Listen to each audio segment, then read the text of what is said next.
Chapter 6 The Affliction of Witchcraft, Part 2. The Coven also performed graveyard magic on me. Graveyard dirt magic is used in protection spells, ancestral veneration, respecting the ancestors, and spirit communication. It is used to conjure up assistance from the spirits, most commonly an ancestor or guide. It is used for ancestral and protection workings, banishing spells, creating puppets, dolls, and for gaining wisdom and other workings only known to the practitioners themselves. They use graveyard dirt as it's full of spiritual energy to help power up their magic and or their spells. Dirt is collected from a cemetery.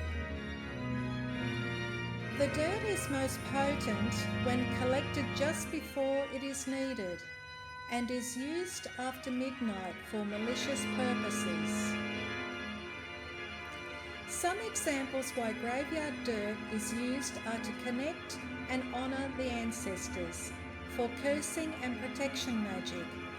The dirt used in mojo gree bags to intensify the magic performed,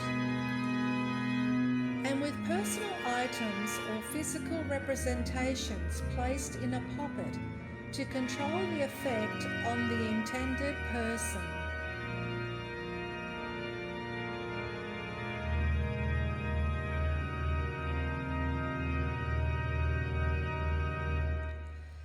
Voodoo magic was also used by the Coven to inflict harmful supernatural causes upon me. For sure, the practitioner would have created a voodoo doll of me that included my own hair, that would have been obtained by my ex-partner at some point when he visited my house, and God only knows what else. On many occasions at night when I was in bed, I felt pricking sensations in my feet. The pricking sensations were sometimes under the bottom of my toes or on the sides of my feet or even on my lower legs. It felt like sudden sharp pains. It was metaphorically like being stabbed by a needle, but more than once in the one evening. Sex magic is any type of sexual activity used in magical, ritualistic, or otherwise religious and spiritual pursuits. One practice of sex magic is using sexual arousal or orgasm with visualization of a desired result. A premise posited by sex magicians is the concept that sexual energy is a potent force that can be harnessed to transcend one's normally perceived reality.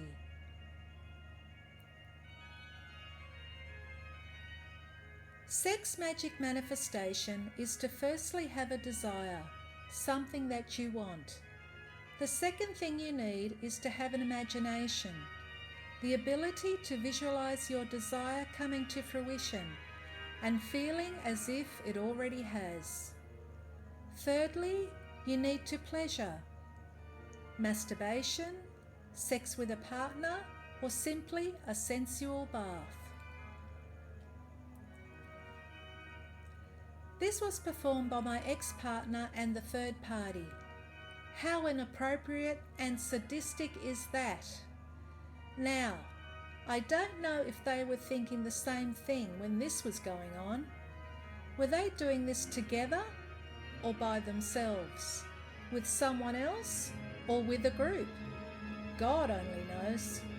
Well, regardless of how it was or is being done, they performed sex magic on me. Not literally with me physically being present, thank God. Fortunately, without me being there. However, unfortunate that this happened to me at all. I thank the Lord my God for his protection. According to Wikipedia, love magic is the use of magic to start, preserve, or break up a relationship of some type, whether for purely sexual or romantic purposes, or both. The tools and methods used in its practice do not significantly differ from the way other forms of magic are practiced in, include spoken and written spells and incantations, dolls, talismans, amulets, potions and rituals. In my circumstance, the coven was or is doing love magic on me. I'm sure part of this was that my ex-partner would have given photos of me to use to cast their magic. My ex-partner used my photos to do love spells, masturbating to my photos to try and get me to make the first move to communicate with him, to covertly coerce me back so he and his malevolent team could continue to exploit me after I ended the relationship.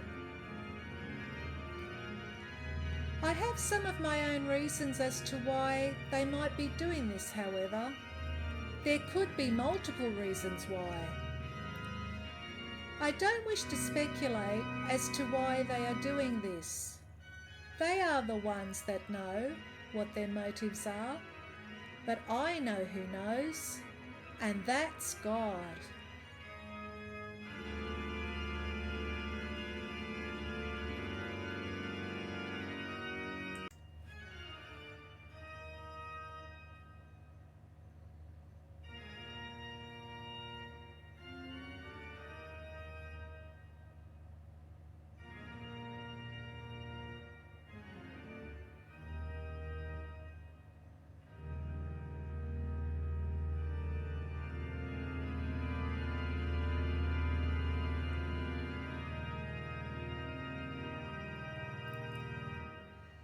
A death spell is when demonic beings and devils would be called upon by spellcasters and brought into the universe.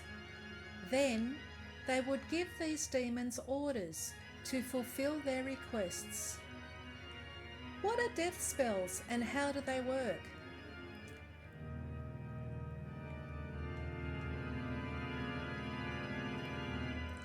Human life is a factor in voodoo death spells. The death curse can drastically and visibly destroy life. It revolves around employing black magic to conjure supernatural beings. Although these demons are invisible to humans, they have a significant and noticeable impact. The spirits will be dispatched to the victim as soon as the spellcaster casts voodoo spells for death. They'll start seeking the victim's life right away. The spirits will be warmly welcomed into your victim's life by a spellcaster using their strength. The victim must pass away for the voodoo death charms from this point to succeed. They are willing to go to whatever length to complete this objective. How does the death spell influence the victim's death? Black magic death spells have various effects, some of which manifest immediately and others that manifest over time. Although both end in death, one happens slower than the other.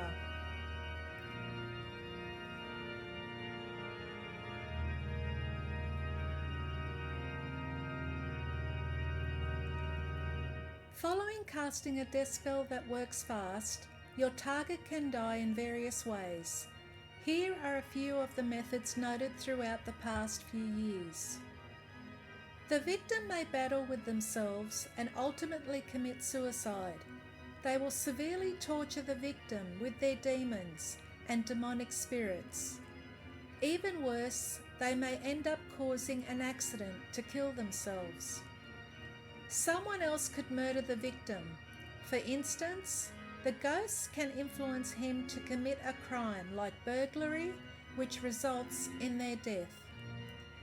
Additionally, the voodoo death curse may result in an unidentified illness that will kill the victim and ultimately kill them. These strange deaths occur due to the spirits and demons manipulating the victim's body, mind, and power system. As a result, they may experience physical changes that make them gradually weaker. It shouldn't be surprising to hear that treatable illnesses like diabetes endanger and kill these people. The coven or a dark magic practitioner has tried to unalive me at least 6 times using death magic. Need I say any more on this subject? I think not. Mind blown.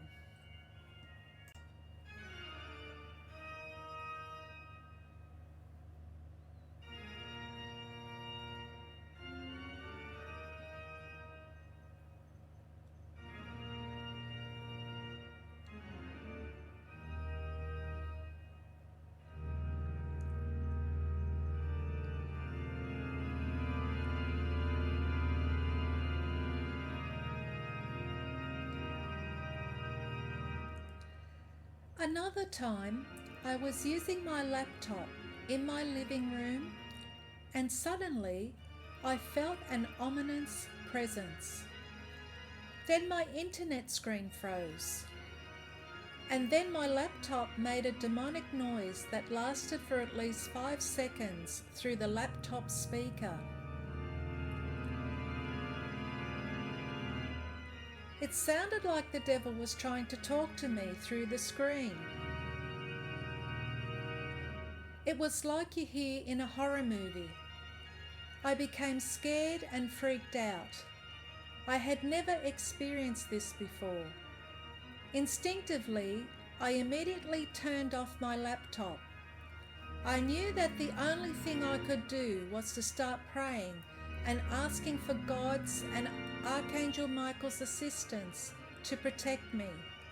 I was stiff frozen and was afraid to go to bed, so I stayed awake on the couch for the rest of that night till morning. At other times, there was interference through my television stereo speakers. The sound would suddenly become scratchy, and the scratchiness would alternate between the speakers. I knew this was spiritual interference and not technical interference, as it sounded different to normal speaker interference. And I also felt uncomfortable when it was happening. During another incident, I saw 2 people in a car parked in the front of my house taking pictures at 10 p.m. on the 5th of May 2023. The person in the front passenger seat had their head turned facing the front of my property. I could see a flash going off several times in the dark from their car window. I am certain that they were taking photographs of my property so they could use them to perform dark magic to curse my home.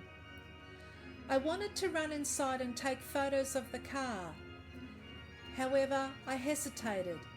Instead, I decided to pray to the Lord and told him that I forgave my enemies, that I surrendered them to him, and I prayed that the Lord would bless them. I allowed God to pass judgment on this situation, to let him deal with it as he sees fit, and of course, in his divine timing. In Matthew chapter 7, verses 1 to 2, the Holy Bible states about judging others. Do not judge, or you too will be judged. For in the same way you judge others, you will be judged, and with the measure you use, it will be measured to you. We must judge ourselves and our own acts, but not make our word a law to everybody. We must not judge rashly, nor pass judgment upon someone without any ground. Those who try to take on God's role in this way will be judged by God in the same way. I know that my ex-partner and possibly the third party too have full access to my mobile phones and tried to gain access to my home computer. I know that they are listening in on my conversations and are tracking my movements when I use my mobile phone's navigation. God only knows what else. They have also created fake social media profiles and are watching my social media accounts. I also know when they are watching them whilst I'm on my phone. I have also noticed that my ex-partner is driving past my house on different occasions, checking up on me. And for what? These are all forms of stalking and invasion of privacy. I no longer have anything to do with him and have never met his partner, the third party, and nor do I wish to. Frankly, it's none of their or any of the Coven's business what I do with my life. Period.